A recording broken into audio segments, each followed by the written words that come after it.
દેવોના દેવ એવા ગણપતિ દેવના આશીર્વાદ પ્રાપ્ત કરવાનો અવસર એટલે ગણેશ ચતુર્થીનું મહાપર્વ। ત્યારે મોડાસાના માલપુર રોડ પર આવેલ કુમકુમ સોસાયટીમાં છેલ્લા 11 વર્ષથી કેસરી નંદન ગ્રુપ દ્વારા ગણેશ મહોત્સવનું ભવ્ય આયોજન કરવામાં આવી રહ્યું છે। કેસરી નંદન યુવા ગ્રુપ તેમજ સોસાયટીના રહીશો દ્વારા છેલ્લા 11 વર્ષથી ભવ્ય શોભાયાત્રા કાઢીને ગણેશજીની સ્થાપના કરીને ધામધૂમથી ગણપતિ મહોત્સવની ઉજવણી કરવામાં આવી રહી છે।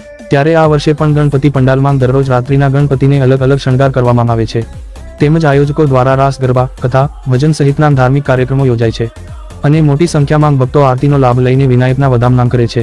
આરતીની સાથે થાળ, સ્તુતિ પ્રસાદ વિતરણ કરી રહીશો ધન્યતા અનુભવે છે। ગણેશોત્સવના અંતિમ દિવસે ગણેશજીને 56 ભોગ અન્નકૂટ ધરાવીને સાથે 108 દીવડાની મહાઆરતી કેસરી નંદન યુવા ગ્રુપે ઉતારીને ધન્યતા અનુભવી રહ્યા હતા। મોડાસાના કુમકુમ સોસાયટીના ગણેશની પ્રતિમા આકર્ષક હોવાથી ગણેશ ભક્તો માટે આકર્ષણનું કેન્દ્ર બન્યું છે।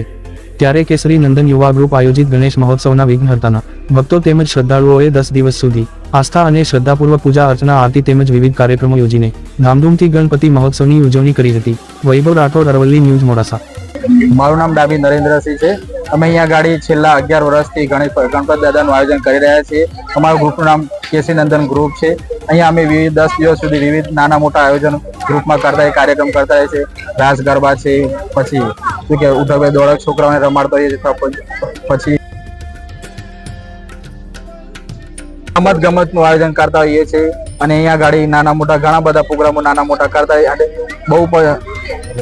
બહુ મોટી સંખ્યામાં ગાડી બધા દર્શન કરવા આવી રહ્યા છે। 10 દિવસ સુધી ધામધૂમથી આયોજન કરી રહ્યા છીએ અને પહેલા દિવસે સ્થાપના વાજતે ગાતે કરીએ છીએ, નગરજનો બધા ભેગા થાય અને છેલ્લા દિવસે બી વાજતે ગાતે ગણપતિ દાદાનું વિસર્જન કરી રહ્યા છીએ।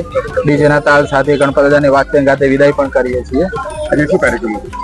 આજે 56 ભોગનો કાર્યક્રમ કર્યો હતો અમે 108 દીવાની સાથે આરતી સાથે। બહુ ખૂબ આસ્થા છે, બહુ બધી આસ્થા છે ગણપતિ 11 વર્ષથી કરી રહ્યા છે। તમારી જે કેસરી નંદન ગ્રુપ દ્વારા જે આયોજિત છે 11મું જે વર્ષ છે, કેવો આનંદ છે, કેવો માહોલ છે?